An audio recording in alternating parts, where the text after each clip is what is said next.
Shalom sahabat setia Tuhan, jumpa lagi bersama saya dalam renungan kali ini, yaitu makanan Tuhan Yesus Kristus.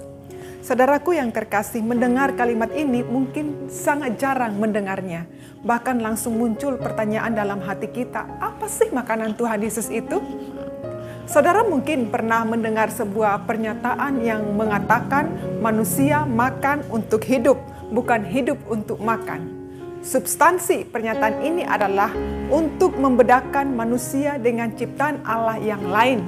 Binatang misalnya, binatang hidup untuk makan, bukan makan untuk hidup. Tubuh jasmani kita akan menjadi lemah dan tak punya kekuatan apabila tidak mendapatkan asupan makanan yang cukup. Normalnya kita makan 3 kali dalam sehari, pagi, siang, dan malam. Demikian halnya tubuh rohani kita pun membutuhkan makanan yang cukup agar dapat bertumbuh semakin kuat dan tidak mengalami kematian. Saudaraku yang terkasih, sebuah perkataan Yesus Kristus yang diucapkan di hadapan para murid-muridnya dalam Yohanes pasal 4 ayat 32 sampai dengan 34 berkata, akan tetapi ia berkata kepada mereka, padaku ada makanan yang tidak kamu kenal. Maka murid-murid itu berkata seorang kepada yang lain, adakah orang yang telah membawa sesuatu kepadanya untuk dimakan? Kata Yesus kepada mereka, makananku ialah melakukan kehendak Dia yang mengutus aku dan menyelesaikan pekerjaannya. Makanan dan kehidupan adalah 2 hal yang tidak terpisahkan. Makanan yang dimaksud di sini bukan hanya tentang segala sesuatu yang masuk ke dalam mulut dan turun ke dalam lambung kita. Namun ada dimensi lain yang penting dari makanan, yakni kehidupan itu sendiri. Saudara ingat, waktu Adam dan Hawa diuji dengan makanan buah pengetahuan yang baik dan jahat yang ada di tengah Taman Eden, timbul sebuah pertanyaan saudara. Mengapa harus makanan yang menjadi alat uji? Mengapa bukan yang lain? Sangat mungkin karena hal yang dianggap penting dari semua usaha manusia itu adalah makanan.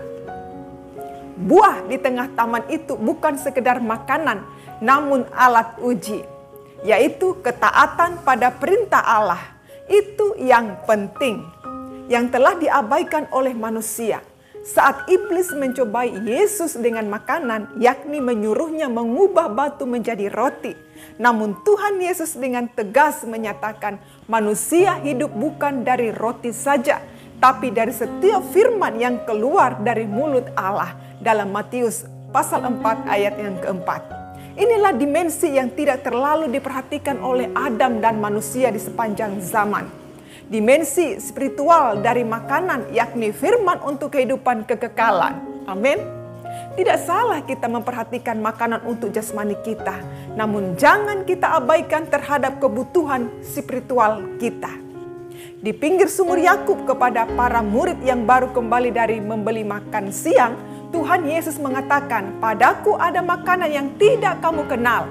Makananku ialah melakukan kehendak Dia yang mengutus aku dan menyelesaikan pekerjaannya. Para murid tidak mengerti maksud Tuhan Yesus ini. Mungkin sama seperti kita juga tidak mengerti. Kita mengerti makanan itu adalah nasi, roti, dan lauk pauk yang lain. Tapi bukan itu yang dimaksud Tuhan Yesus. Saudara dan saya yang percaya kepada Tuhan, sebenarnya makanan itu tidak hanya berbentuk makanan jasmani saja. Karena tubuh manusia yang terdiri dari jasmani dan rohani, kita juga harus mencukupi kebutuhan tubuh dengan makanan jasmani dan rohani. Makanan untuk hidup, tetapi sayang, ada banyak orang yang sakit atau mati rohaninya karena kurang makan atau tidak mengonsumsi makanan rohani yang baik. Tuhan Yesus pasti ingin kita sehat dan bugar secara jasmani. Namun bukan hanya itu, Ia ingin agar kita juga sehat secara rohani. Ia ingin kita memahami dan melakukan segala sesuatu yang menjadi kehendak-Nya. Itulah makanan Tuhan Yesus Kristus, mendengar, merenungkan, dan melakukan firman Tuhan. Oleh sebab itu, milikilah rasa haus dan lapar dan rasa antusias terhadap setiap firman Tuhan. Ketika kita menjadikan firman Tuhan sebagai makanan setiap hari, iman kita akan semakin bertumbuh, iman kita akan kuat menghadapi setiap tantangan hidup. Amin. Dan pada akhirnya saudara, kunci keberhasilan yang tercatat dalam Mazmur pasal 1 ayat 2 sampai 3, tetapi yang kesukaannya ialah Taurat Tuhan dan yang merenungkan Taurat itu siang dan malam. Ia seperti pohon yang ditanam di tepi aliran air yang menghasilkan buahnya pada musimnya dan yang tidak layu daunnya, apa saja yang diperbuatnya berhasil. Haleluya. Makanan yang sesungguhnya bukan hanya mengenyangkan perut, tetapi juga memuaskan jiwa dan kerohanian kita, yaitu firman Tuhan. Amin. Tuhan Yesus memberkati.